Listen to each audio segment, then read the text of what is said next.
ఇప్పుడు షర్మిలమ్మ గారు రాజకీయ పరంగా చూసుకుంటే వాళ్లకు అన్నకు వ్యతిరేకంగా దిగడము, రోడ్డు మీద ధర్నాలు చేయడము. తెలంగాణ నన్నుంటే మాలాంటి వాళ్ళు మేము అప్పుడే బాజాబ్తా దబాయిస్తుంటే బిడ్డ ఏదో ముఖ్యమంత్రిని అడ్డం పెట్టుకొని మీరు మీ ఆయన ఎంబడి ఉన్నటువంటి కుటుంబం తెలంగాణ ఏర్పడ్డ తర్వాత 7 సంవత్సరాల తర్వాత తెలంగాణలో రాజశేఖర రెడ్డి గారి మీరు వైఎస్ఆర్ గారికి చాలా వీరాభిమాని కదా సార్, అప్పుడు అసలు మీరు ఆ సిచ్యువేషన్లో ఎలా కొనుక్కున్నారు? మొదలు పొరపాటుగా మాట్లాడినటువంటి సిహెచ్ విద్యాసాగర్ రావు గారు నీటిపారుదల నిపుణులైన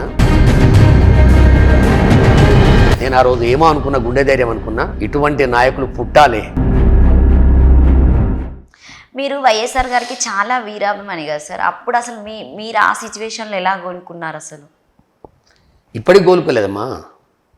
ఎక్కడో ఉన్నాడు, కొడుకు రూపంలో కనబడుతుండు, వర్షం రూపంలో కనబడతాడు, ఆరోగ్యశ్రీ రూపంలో కనబడతాడు, ప్రాజెక్టుల రూపంలో కనబడతాడు. 108 పోతుంటే మా రాజశేఖరను గుర్తొస్తాడు. చూపించండి ఎవరిను. 14 సంవత్సరాల 13 నెలలు ముఖ్యమంత్రినైనా అని చెప్పిన డంబాచారం చెప్పుకుంటూ కావచ్చు, 15 సంవత్సరాలు ప్రతిపక్ష నాయకుడిని చెప్పుకుంటున్నటువంటి వ్యక్తులు కావచ్చు, 45 సంవత్సరాల రాజకీయ చరిత్ర ఉంది అని చెప్పుకునేటటువంటి మనుషులకు కావచ్చు. చూపెట్టమనండి, టక్కున గుర్తు రావాలి. 2 రూపాయల కిలో బియ్యం అంటే నందమూరి తారక రామారావు గారు గుర్తొస్తారు. ప్రతి ఊరికి బస్సు అని అనుకుంటే డాక్టర్ మర్రి చెన్నారెడ్డి గారు గుర్తొస్తారు. ఇంటింటికి వెలుగని చెప్పి 78 ప్రతి ఇంటికి ఒక బల్బు ఇచ్చిండు ఫ్రీగా, కరెంటు బల్బు, చెన్నారెడ్డి గారు గుర్తొస్తారు. అట్లా కాకిలా కలకాలం మనం ఉంటామనుకుంటే తప్పు, హంసలాగా ఉంటే చాలు. అట్లా నేను ఇన్నేళ్ళు చేసినా అన్నేళ్ళు చేసినా అని మాట్లాడేటోళ్ళు మత్సు తునుకకు. నేను ఇది చేసిన, ఈ ప్రాజెక్టు కట్టిన. డాక్టర్ వైఎస్ రాజశేఖర రెడ్డి గారు 2004 నుంచి 2009 సమైక్య ఆంధ్రప్రదేశ్లో 86 ప్రాజెక్టులు శంకుస్థాపన చేసినటువంటి మాట. 36 ప్రాజెక్టులు తెలంగాణలో, అది చేవెళ్ల ప్రాణహిత కావచ్చు, పాలమూరు రంగారెడ్డి కావచ్చు, కల్వకుర్తి కావచ్చు, నెట్టెంపాడు కావచ్చు, డిండి కావచ్చు, కోయిల్ సాగర్ కావచ్చు, నీళ్లు బయటికి తీసుకొచ్చింది. ఆ మహానాయకుని గురించి మొదలు పొరపాటుగా మాట్లాడినటువంటి సిహెచ్ విద్యాసాగర్ రావు గారు నీటిపారుదల నిపుణులైన తెలంగాణలో చాలా పెద్ద నీటి మీద రీసెర్చ్ చేసినటువంటి వ్యక్తి. ఏంది రాజశేఖర రెడ్డి గారు ఏమనుకుంటుండు, ఏం గుండె ధైర్యం ఇది, తెలంగాణలో 36 ప్రాజెక్టులకు శంకుస్థాపన చేయడం ఏంది, ఇదేం చెరువులు అనుకుంటుండా, చెక్ డ్యామ్లు అనుకుంటుండా అన్న వ్యక్తి రాజశేఖర రెడ్డి గారు స్వర్గస్థులైన తర్వాత తెలంగాణ ఏర్పడ్డ తర్వాత ఆ ప్రాజెక్టులు నిర్మాణం ముందుకు పోతుంటే మళ్ళగో ఇంటర్వ్యూలో చెప్పిండు, నేను ఆ రోజు ఏమో అనుకున్నా, గుండె ధైర్యం అనుకున్నా, ఇటువంటి నాయకులు పుట్టాలి, ఉండాలి అని చెప్పినటువంటి మాట. అటువంటి రాజశేఖర రెడ్డి గారిని సిహెచ్ విద్యాసాగర్ రావు గారు కావచ్చు, తెలంగాణలో ఉన్నటువంటి ప్రముఖులు కావచ్చు, ఇవాళ కూడా బట్టి విక్రమార్క లాంటి నాయకులు వాళ్ళ దేవుని రూమ్లో రాజశేఖర రెడ్డి గారి ఫోటో ఉంటుంది. తెలంగాణలో ఏ గ్రామానికి పోయినా 75 నుంచి 80% ఇళ్లల్లో రాజశేఖర రెడ్డి గారి బొమ్మ ఉంటుంది.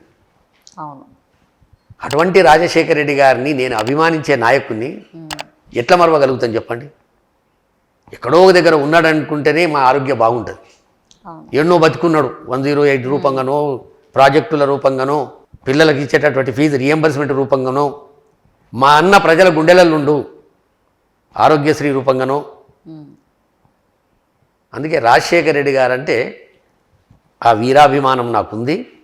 అదే పనిని ఇవాళ 15 సంవత్సరాలైనా ప్రజల గుండెల్లో నిర్మలంగా ఉన్నటువంటి రాజశేఖర రెడ్డి గారిని ఇంకా బతికిస్తున్నాడంటే ఆ ఒక్క కొడుకు. ఇవాళ రాజశేఖర రెడ్డి గారు అదృష్టవంతుడు, విజయమ్మ గారు అదృష్టవంతురాలు ఆ కొడుకును గన్నందుకు. సార్ నెక్స్ట్ సార్ ఇంకొకటి ఏంటంటే, ఇప్పుడు షర్మిలమ్మ గారు రాజకీయ పరంగా చూసుకుంటే వాళ్లకు అన్నకు వ్యతిరేకంగా దిగడము, రోడ్డు మీద ధర్నాలు చేయడము, మాట్లాడే విధానమైన మనం చెప్పుకుంటే దేశ చరిత్రలో ఇలా జరిగిందా, ఇప్పుడే జరుగుతుందా అంటే మీ రాజకీయ పరంగా ఏం చెప్తారు? ఒకటమ్మా, ఆ అమ్మాయిని 2009 నుంచి నేను దగ్గరగా చూస్తున్నాను. రాజశేఖర రెడ్డి గారు దివంగతులైన తర్వాత. ఓకే. అంతకుముందు కూడా 1-2 సార్లు మా ఇంటికి గృహప్రవేశానికి రమ్మన్నా కానీ ఆ రోజు ఏదో వీలుగాక జగన్మోహన్ రెడ్డి గారు వచ్చిండ్రు, రామచంద్రరావు గారు వచ్చిండ్రు, రాజశేఖరన్ వచ్చిండు, కానీ షర్మిలమ్మ విజయమ్మ గారు రాలేకపోయారు. ఓకే. అప్పటి నుంచి చూస్తున్నాను నేను. ఆ అమ్మాయి ఒక రకంగా సరే బిడ్డ, తండ్రికి చాలా ఇష్టమైన బిడ్డ, అన్న నో డౌట్, పాప పాప పాప అని చాలా ఆప్యాయతంగా ఉండేది ఆయనతోటి. నాకు తెలిసి ఇంటర్మీడియట్లో కూడా మీద కూర్చోబెట్టుకొని తినబెట్టినటువంటి వ్యక్తి రాజశేఖర రెడ్డి గారు. కానీ ఆయన కంట కూడా తడిపెట్టించింది ఆమె పెళ్లి విషయంలో. అవును, ఆయన కంట కూడా తడిపెట్టించింది. నాకు అప్పుడు కూడా అనిపించింది, సరే అమ్మాయి చిన్నతనం, తెలుసో తెలియక పొరపాటు చేసిందని అనుకున్నప్పుడు. తర్వాత ఏ విషయంలో కూడా ఒక పాజిటివ్ థింకింగ్ లేనట్టుంది నాకు అనిపించేది. ఏదున్నా నెగటివ్ థింకింగు, ఓర్వలేనితనము, ఏదో ఆశయం లేని ఆశ. ఎవరికైనా ఆశ ఉంటే దానికి ఆశయం కూడా ఉండాలి. ఇంకా పలానా జాకోవాలని ఆశ నాకు ఉంటే ఆ ఆశయం కరెక్టా కాదని చూసుకొని ముందుకు పోతాం మనం. అట్లా ఈ అమ్మాయిని ఇప్పుడు స్టడీ చేస్తుంటే, నేను 3 సంవత్సరాలు పార్టీ పెట్టినప్పుడు ఒక 1 ఇయర్ మాత్రమే అమ్మాయి ఎంబడి ఉన్నా. ఇక జగన్మోహన్ రెడ్డి గారికి, రాజశేఖర రెడ్డి గారికి వ్యతిరేకంగా ఉన్నటువంటి ఛానళ్ళలో పోయి కూర్చోవడము, వాళ్ళు మాట్లాడేటప్పటికి జవాబు చెప్పడము, అంతా ఈ అమ్మాయి అటిట్యూడు, ప్రవర్తన చూస్తే రాజశేఖర్ అన్న పేరు ఎక్కడనో మొత్తం మీద ఇబ్బంది పెట్టే పరిస్థితి తెస్తుందనే అనుమానం నాకు వచ్చింది. వచ్చిన తర్వాతనే నేను పక్కకు జరిగిన చెప్పిన కూడా, అమ్మ మీరు మాట్లాడే ప్రవర్తన మంచిది కాదు, పద్ధతి కాదు, ముఖ్యమంత్రి గారిని కానీ ఇక్కడ కానీ అక్కడ కానీ ఇక్కడ మాట్లాడే పద్ధతి కూడా కాదని చెప్పిన. ఆ అమ్మాయికి ఏందో నాకు తెలియదు కానీ గమ్యం లేని ప్రయాణం చేస్తుంది పాపం. ఒక ముఖ్యమంత్రికి కూతురు, ఒక ముఖ్యమంత్రికి చెల్లెలివి, నువ్వు ఎట్లుండాలి, ఎంత హుందాగా ఉండాలి. అవును, మీరు రోజు ఉదయం లేస్తే ప్రార్థన చేస్తామని చెప్పేటటువంటి ఒక దైవ సేవకునికి భార్య. అవును, సరే ఆ దైవ సేవకుడు కూడా ఇలా రాజకీయ నాయకుడు అయిపోయింది కదా, మనం ఏం మాట్లాడలేం. కానీ అందుకు ఎంత హుందాగా ఉండాలి. నేను చాలాసార్లు చెప్పినమ్మా, ఈ మధ్యన ఆ అమ్మాయి ఎప్పుడైతే ఆంధ్రప్రదేశ్లో పోయి మా కుటుంబం జీరడానికి తెలంగాణ ఉంటే మాలాంటి వాళ్ళు మేము అప్పుడే బాజాప్తా దబాయిస్తుంటుంది, బిడ్డ ఖబర్దార్ అని చెప్తుంటుంది. తెలంగాణ ఉన్నన్ని రోజులు ఒక పల్లెత్తు మాట కూడా జగన్మోహన్ రెడ్డి గారిని అనలే.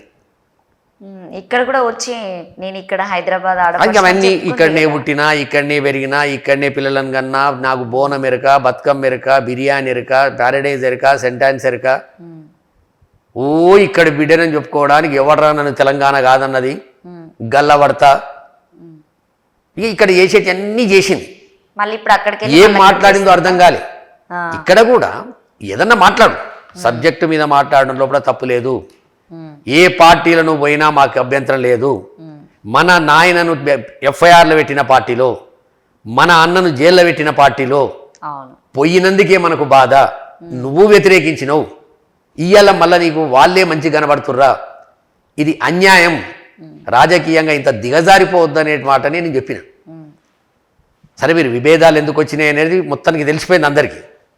నీకే రాజకీయ విభేదం కాదు, ఆస్తి విభేదం కాదు, నీ ఓర్వలేని తనం, ఏదో ముఖ్యమంత్రిని అడ్డం పెట్టుకొని మీరు మీ ఆయన బడి ఉన్నటువంటి కుటుంబం, ఆయనకున్నటువంటి ఒక టీం ప్రభుత్వంలో వ్యతిరేకంగా ఏదో కొన్ని పనులు అడగడం, ఆయన నో అనడం, దాన్ని కక్ష కట్టి ఈడ పార్టీ పెట్టడం, ఇవన్నీ కూడా ఒక రకమైనటువంటి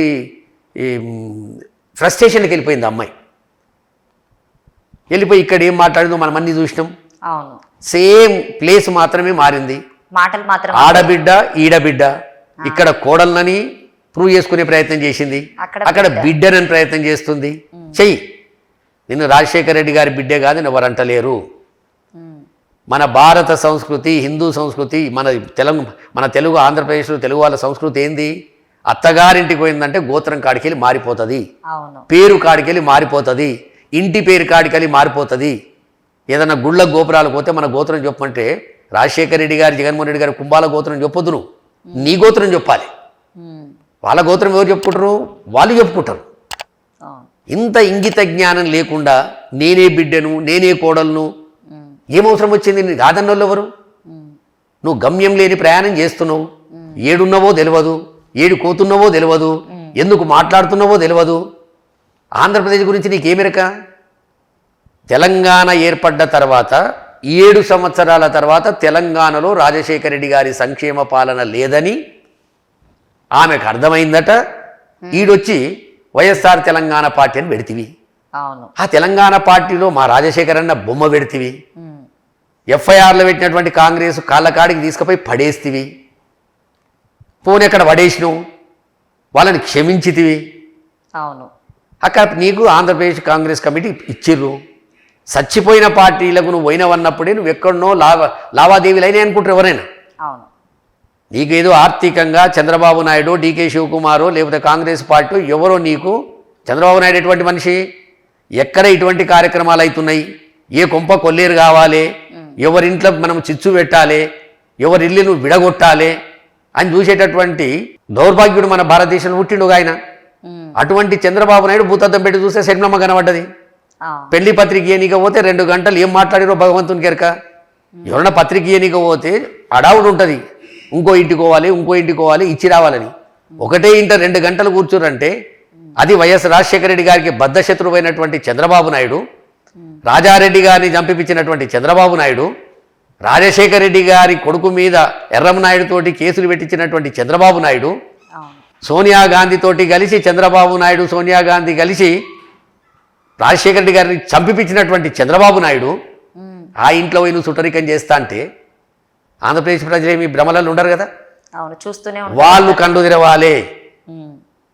చంద్రబాబు నాయుడు పవన్ కళ్యాణ్ అనేటటువంటి ఒక వ్యక్తితోటి, ఢిల్లీలో బీజేపీ తోటి ఒక రకంగా, ఎట్టి పరిస్థితి లోపట తండ్రితోటి కొట్లాడినా 2 సార్లు ఓడిపోయినా నాకు బాధ లేదు.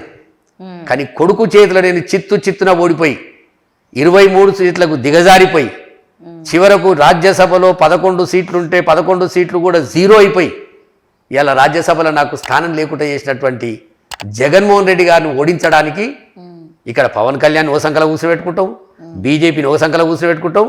ఇవాళ ఈ అమ్మాయి బలి పశువు. చచ్చిపోయిన కాంగ్రెస్ను ఏమున్నదని లేపుతుందమ్మా? ఒక ఎంపీటీసీ ఉండా, ఓ సర్పంచ్ ఉండా, పాతకాలపు ఒక 5-6 మంది మిగిలిరాడ. రోజుకు 4 గోళీలు 8 గోళీలు వేసుకుంటే తప్ప వాళ్ళు 4 అడుగులు వేయలేరు. గట్టిగా ఓ దోశ మంచి ఆయిల్ వేసి పెడితే 3 రోజులు లేవలేరు. నువ్వు గటువంటి కాంగ్రెస్ పార్టీని గటువంటి నాయకులను పట్టుకొని ఎందుకు పోయినట్టాడికి? నీకు ఏ లావాదేవీలు లేకుంటే అది మేము ప్రశ్నిస్తున్నాం.